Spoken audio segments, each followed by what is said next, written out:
우리 하나님 말씀 함께 볼게요. 출애굽기 12장 1절에서 11절까지 말씀입니다. 출애굽기 12장 1절에서 11절. 저와 여러분이 한 목소리로 함께 읽죠. 시작. 여호와께서 애굽 땅에서 모세와 아론에게 일러 말씀하시되 이 달을 너희에게 달의 시작 곧 해 첫 달이 되게 하고 너희는 이스라엘 온 회중에게 말하여 이르라. 이 달 열흘에 너희 각자가 어린 양을 취할지니 각 가족대로 그 식구를 위하여 어린 양을 취하되 그 어린 양에 대하여 식구가 너무 적으면 그 집의 이웃과 함께 사람 수를 따라서 하나를 취하며 각 사람이 먹을 수 있는 분량에 따라서 너희 어린 양을 계산할 것이며 너희 어린 양은 흠없고 1년 된 수컷으로 하되 양이나 염소 중에서 취하고 이달 열 나흔날까지 간직하였다가 해질 때 이스라엘 회중이 그 양을 잡고 그 피를 양을 먹을 집 좌우 문설주와 임방에 바르고 그 밤에 그 고기를 불에 구워 무교병과 쓴 나물과 아울러 먹되 날것으로나 물에 삶아서 먹지 말고 머리와 다리와 내장을 다 불에 구워 먹고 아침까지 남겨두지 말며 아침까지 남은 것은 곧 불사르라.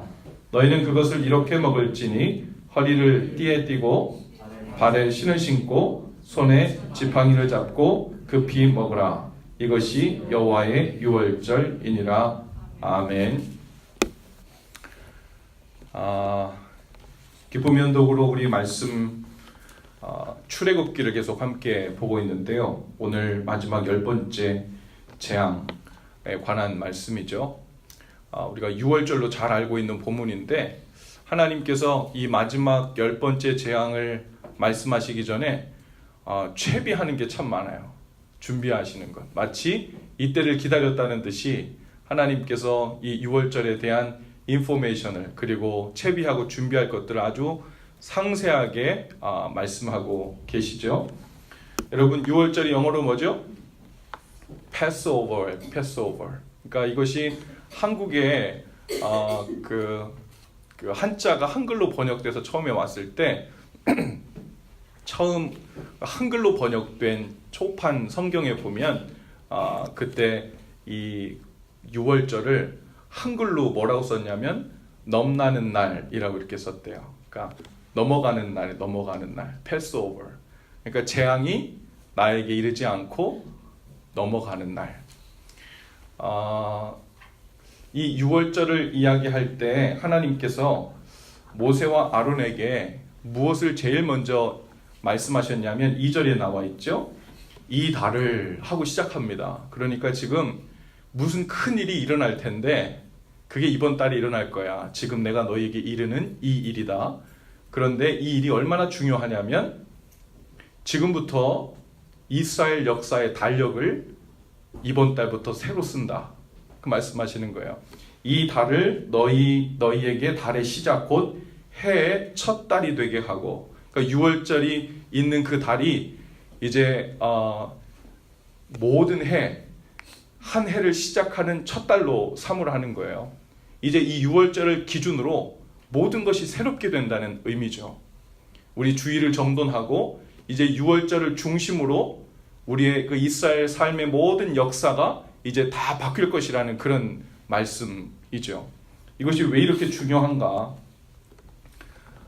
여러분 그 출애굽을 중심으로 이스라엘의 이제 달력이 만들어지는데요. 특별히 이 6월절은 아까 말씀드린 대로 첫 달이 되고요. 그 다음에 6월절을 중심으로 50일이 지나면 오순절 명절이 됩니다. 그리고 나서 또 광야 생활을 기념하는 장막절. 이렇게 세 개의 명절이요. 6월절과 오순절, 장막절 이 세 개가 그 이스라엘의 아주 중요 3대 절기가 돼요. 그러니까 이스라엘 백성이 대대로 지키는 그 명절 이 세 개가 어디서부터 시작되냐면 6월절부터 시작되는 거고 그리고 출애굽을 하고 또 광야 생활을 하는 그 구원의 여정 가운데 다 들어가 있죠.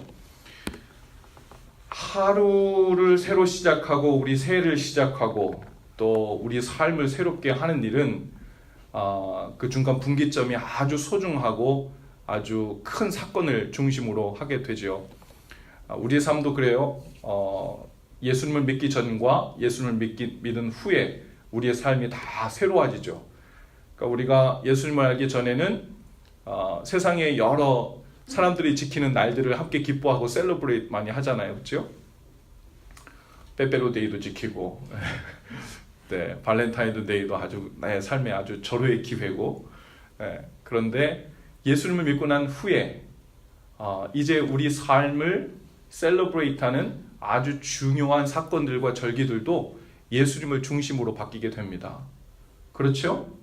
네, 부활절이 나에게 중요하게 되고, 그렇죠?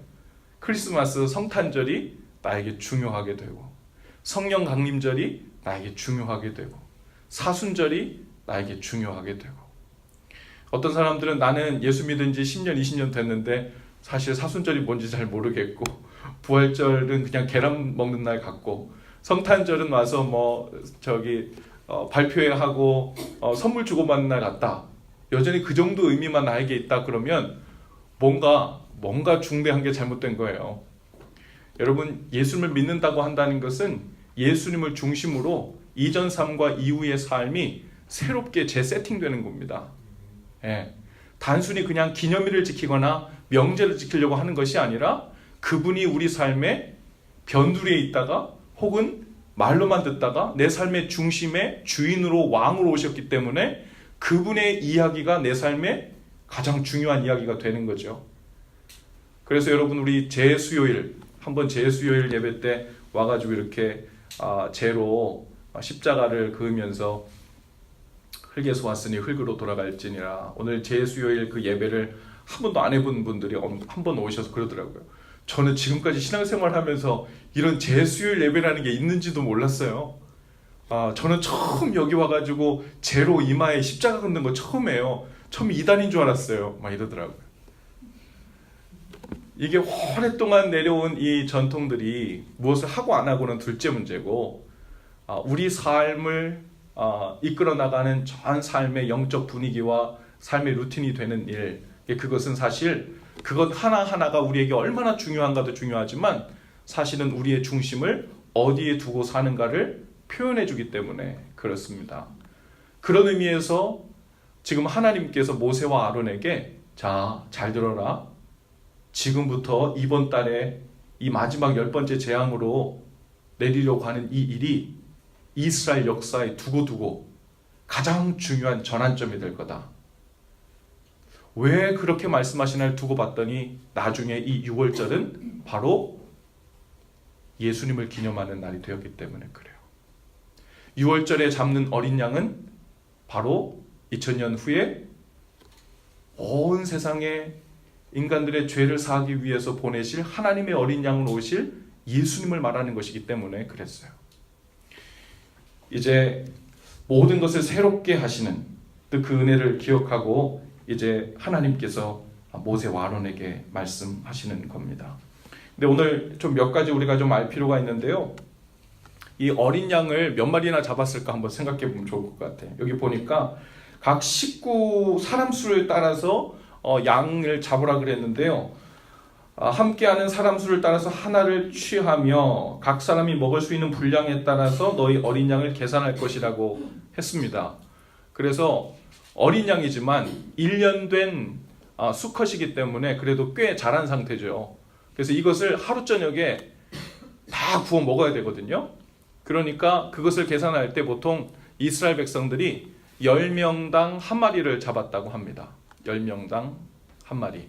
그러니까 그 출애굽할 당시에 이스라엘 백성들이 약 200만 명 정도 되었다고 추산하는데, 그러면 그날 저녁에 어린 양 1년 된 수컷, 그것도 아주 정한, 점도 없고 흠도 없는 수컷으로 골라서 잡은 마리가 몇 마리겠습니까? 20만 마리. 하루 저녁에 그 어린 양이 다 잡혀진 거죠. 그리고 나서 그날 저녁에 온 백성들이 그 양을 어디 가서 잡냐면 문설주 옆에 가서 잡습니다. 문설주에서 양을 딱 잡으면 그 피가 문설주에 발라서 흘러내립니다. 그리고 그 피를 바른 우술초로 문지방과 그 문설주에 다시 다 바르게 되죠. 그리고 그것이 무엇이 된대요? 증거가 되고 표가 된다는 겁니다. 즉 죽음이 그 집에 이르렀을 때 그 피를 보고 어떻게 생각한다는 거예요? 아, 여기는 이미 재앙이 내려진 곳이구나. 혹은 그 재앙의 일들이 이미 다 폐기가 된 곳이구나 라고 생각하고 들어가지 못하고 pass over, 그냥 넘어간다는 겁니다. 그러니까 재앙이 이르지 않는다는 거죠. 그 일을 두고 이제 장차 오실 예수 그리스도께서 어떻게 이 유월절과 연결되냐면, 잘 아시는 것처럼 예수님께서 십자가에 무슨 명절에 돌아가십니까? 유월절에. 예수님께서 유월절 명절에 골고다 언덕에서 십자가에 달리시게 되죠. 그리고 여기에서는 뭐라고 합니까? 이제 양의 피를 문설주와 임방에 다 바르고 그대로 믿고 행하면 재앙이 뛰어넘어간다 그랬는데, 그것처럼 온 세상 죄를 지시고 오신 예수 그리스도의 피를 마음에 믿고 그 믿음으로 마음의 문설주에 다 바른 사람들, 그 사람들에게는 죄의 대가인 사망이나 죽음이 이르지 않고 패스 오버 하게 된다는 이 복음의 이야기가 바로 유월절부터 시작된, 그리고 온 세상을 죄를 지고 가신 어린 양으로 오신 예수 그리스도의 복음이 바로 그렇게 이어지는 거죠. 베드로전서 1장 18절 19절에 보니까 이 말씀을 베드로는 이렇게 정리했어요. 너희가 알거니와 너희 조상이 물려준 못된 행실에서 대속함을 받은 것은 금이나 금같이 없어질 것으로 된 것이 아니요 오직 흠없고 점없는 어린 양 같은 그리스도의 보배로운 피로 된 것이니라. 금이나 은 같은 것으로 우리의 죄를 사했다면 무슨 일이 발생했을까요? 금이 아무리 값져도, 은이 아무리 값이 나가도 그 죄를 지은 양이 차면요, 그 다음에 금을 더 내야 돼요. 그 다음에 은을 더 내야 돼요. 금이나 은은 그 값이, 그 밸류가 한계가 있거든요. 그런데 왜 예수 그리스도의 피가 왜 영원한 규례가 될까요? 왜 단번에 모든 죄를 영원히 사할 수 있는 그런 통로가 될까요?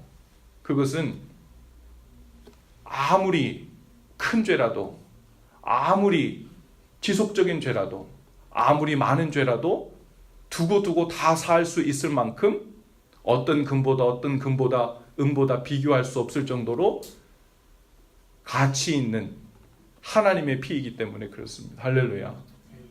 그래서 짐승의 피이면 그것이 완전하지 않죠. 이 땅에 있는 다이아몬드를 갖다 대신 값을 페이해도 완전하지 않고 한계가 있죠. 그러나 예수 그리스도 하나님의 어린 양, 독생자 아들의 피이기 때문에, 그분의 생명값이기 때문에 그 어떤 죄도 단번에 영원히 사할 수 있는 그런 능력이 되는 줄로 믿습니다. 오늘 그것을 믿고 오늘 우리에게 주님께서 이 유월절의 절기를 대대로 지킬 규례와 언약이 된다고 말씀하시는 것입니다. 예수 그리스도께서 이 먹는 방법에 대해서도 아까 그렇게 일러주셨는데, 맨 마지막에 보면 이런 말씀을 하십니다. 11절에 너희는 그것을 이렇게 먹을지니 허리에 띠를 띠고 발에 신을 신고 손에 지팡이를 잡고 급히 먹으라. 이것이 여호와의 유월절이니라. 여러분 한번 생각해 보세요. 지금 양을 잡아가지고 하루 저녁에 다 먹어야 돼요. 그런데 그 먹고 있는 그 사람들의 모습이 어땠냐? 허리에 띠를 띠고 발에 신을 신고 손에 지팡이를 잡고 급히 먹으래요. 무슨 채비를 하고 있는 거예요? 출애굽할 채비를 하고 있는 거예요. 종되었던 이제 애굽에서 이것을 먹고 이제 그 다음날 출애굽을 할 거예요. 마치 도망 나가듯이 갈 겁니다. 급히 나갈 겁니다. 오랫동안 무려 430년이나 종되었던 이 애굽 땅에서 이제 탈출하게 되는 거예요. 그러니까 이 양을 먹으면서도요, 마음에 조심스러운 마음으로 먹었을 거예요. 그리고 조마조마하는 마음도 있었을 겁니다. 그리고 먹고 얼른 나가야지라는 마음들도 있었을 겁니다. 그리고 하나님의 약속이 어떻게 구체적으로 이루어질 것인지에 대한 기대하는 마음도 있었을 것이고, 또 죽음의 사자가 뛰어넘어가게 되는 그 일이 구체적으로 어떻게 일어날까, 이 구원의 역사를 기대하는 마음들, 또 한편 마음에 두려워하는 마음들도 함께 있었을 겁니다. 허리에 띠를 띠었다. 그리고 발에 신을 신었다. 손에 지팡이를 잡고 급히 먹으라 그랬습니다. 여기서 먹은 이 양은 누구라고요? 예수 그리스도라고요. 그래서 이 땅에 어린 양으로 오신 예수님께서 우리에게 자기 몸을 주셨잖아요. 내 몸은 생명의 떡이다. 너희를 위해 주는 이 피는 언약이 있는 생명의 피다. 내 살과 내 피를 먹는 자는 생명에 대한 약속이 있는 거예요. 구원에 대한 약속이 있다고 말씀하십니다. 그리고 나를 먹고 마셔야 산다고 말씀하십니다. 이것이 단순히 이 출애굽 사건에만 일어났던 유월절, 그것을 오늘 잘 기억해서 사는 것뿐만이 아니라 어린 양으로 오신 예수 그리스도께서 오늘도 우리에게 그분 자신을 나를 이렇게 먹고 살라고 내어주시면서 그 자세를 이렇게 말씀하시는 것 같아요. 어쩌면 이스라엘 백성들이 유월절을 지키면서 그때 출애굽할 때 우리 조상들이 마음이 급했지, 불안한 마음도 있었지, 조급한 마음도 있었지, 또 마음에 떨리는 마음도 있었지. 그래서 그때 허리에 띠를 띠고 발에 신을 신고 손에 지팡이를 잡고 우리가 지금 이렇게 복장을 하고 먹는 것처럼 이런 마음으로 먹었겠지 하면서 단순히 그날을 기억하기 위함이 아니에요. 지금 우리에게 자기 몸을 주신 예수 그리스도 안에서 그분의 살과 피를 믿음으로 먹고 마시고 믿음으로 마음판에 그 보혈을 발라서 죽음과 사망의 권세가 뛰어넘어 은혜 가운데 살고 있는 우리가 오늘을, 매일을, 순간을 어떻게 살아야 될지를 지금도 가르쳐 주시는 것이라 믿습니다. 바로 근신하며 주님께서 주신 그 은혜를 기억하며 사는 것이죠. 할렐루야. 여러분, 우리가 신앙생활하면서 죄에 빠지고 주님의 은혜를 잊기 시작하고 주님께서 일하시는 손길이 더디고 희미해서 잘 보이지 않다고 생각될 때, 그때는 보통 언제냐면요, 이게 아주 미묘합니다. 우리가 주님 안에 있으면 평안이 임하죠. 그런데 그 평안 가운데 좀 오래 있다 보면요, 이게 평안인지 나태함인지 모르는 상태까지 우리 마음을 방심할 때가 있어요. 그렇게 되면 주님께서 주신 은혜를 기억하는 것에 게으르게 돼요. 그리고 그냥 내 주위에 특별한 문제가 일어나지 않고 걱정거리와 근심거리가 줄어든 것, 이것이 주님 주신 평안이라는 착각 가운데 들어갑니다. 그렇게 되면 그것이 이어지는 한 하나님을 바라보고 있는 내 자세와 태도가 괜찮다고, 믿음이 어느 정도 유지되고 있는 것이라고 착각하기 시작하죠. 그러면 우리의 영적인 문제가 시작됩니다.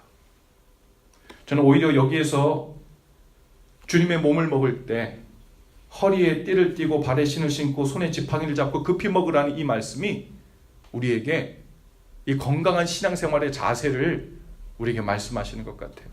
바로 주 안에서 건강하게 근신하는 거죠. 근신하는 마음.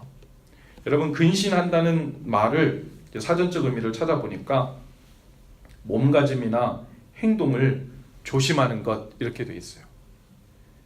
몸가짐이나 행동을 조심하는 것. 그냥 단순히 어떤 두려움 때문에가 아니라 조심해야 될 이유가 있는 거예요. 몸가짐이나 행동을 조심해야 될 이유를 품고 약간 긴장된 상태도 있고 약간 조심스러운 그 마음을 가지고 사는 겁니다. 근데 그 긴장된 상태와 조심스러운 마음의 중심이 무엇이냐면 바로 하나님의 은혜가 나에게 임한 사건을 기억하는 거예요. 그리고 내가 어떤 죄 가운데 있다가 매여 있다가 풀려났는지 그 상태를 기억하는 겁니다. 그리고 내가 까딱 잘못하면 다시 그 애굽이라는 죄와 사망과 세상의 권세에 붙들려 다시 그리로 붙잡혀 들어갈 수 있다는 부담감과 두려운 마음도 있는 상태예요. 그 상태에서 근신하는 마음으로 주님의 살과 피를 받고 주님의 은혜를 기억하며 사는 일, 주님께서 지금 이 순간에도 매일매일 하루를 시작하며 주님께서 우리에게 행하신 그 은혜, 십자가의 그 능력, 기억해야 될 그 보배로운 피, 그리고 오늘 내가 어디에 마음을 두고 하루를 시작해야 될지 성령께서 주시는 지혜인 줄로 믿습니다. 구원받은 것에 대한 긴박한 그 은혜가 우리 가운데 계속해서 기억되는 은혜가 있기를 바랍니다. 요즘 우리가 성경 쓰기 하고 있죠. 잠언 말씀 열심히 쓰고 있습니까? 잠언 2장 말씀에 보니까요, 잠언 2장 11절 말씀에 이런 말씀이 있더라고요. 우리를 지켜주는 게 있는데 그것이 무엇이냐면 근신이라고 되어 있어요. 지혜의 말씀인 잠언 가운데 근신이 너를 지킬 것이다. 큰 믿음이 너를 지킨다. 능력의 기도가 너를 지킨다. 이 말들도 부분적으로 다 맞는데 요즘 하나님께서 마음에 주시는 마음은 하나님 앞에서 그 은혜를 조심스럽게 기억하고 내가 언제든지 죄 가운데 빠질 수 있다는 그 가능성 때문에 근신하는 마음으로 그 조심스러움을 늘 붙들고 사는, 그 가운데서 하나님을 끊임없이 바라보고 있는, 오늘 몸가짐과 행동을 조심하는 그 상태, 그 가운데 주님을 바라보며 살라고 우리를 초청하시는 것 같아요.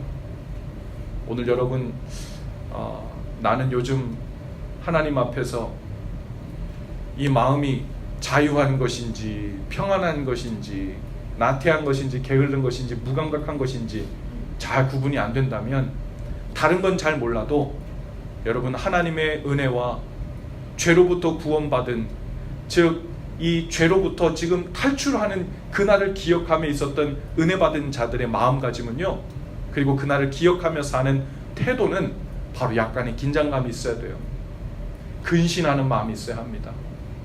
그 죄 가운데 다시 발을 들이지 않으려고, 사람이 완전할 수는 없지만 다시 너무 쉽게 그곳에 빠지지 않으려고 애쓰는, 조심스러워하고 몸가짐을 살피는, 하나님을 바라보고 있는 내 눈이 흐려지지 않을까 조심스러워하는 그 마음이 오늘 우리 가운데 있게 되기를 바랍니다.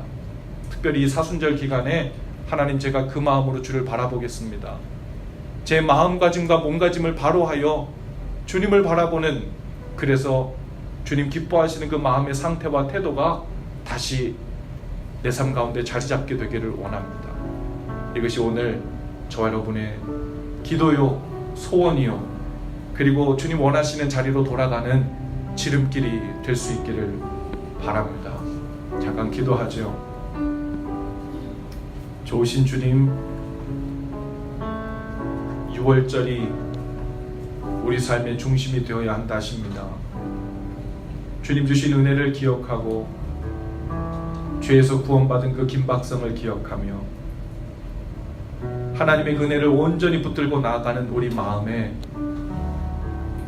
근신하는 마음을 허락해 주셔서 주님 은혜를 온전히 붙들게 하시고 죄를 힘써 멀리하게 하시고 주님 원하시는 길에서 떠나지 않도록 우리 마음과 생각을 지키는 그 길로 구체적으로 들어가는 은혜를 허락하여 주옵소서.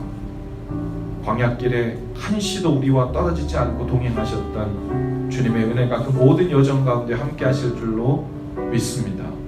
오늘 구하는 모든 입술과 마음 가운데 함께 하셔서 주의 은혜를 베푸시고 확신을 주시옵소서. 예수님의 이름으로 기도합니다. 아멘. 우리 함께 찬양으로 고백하며 나아가십시다.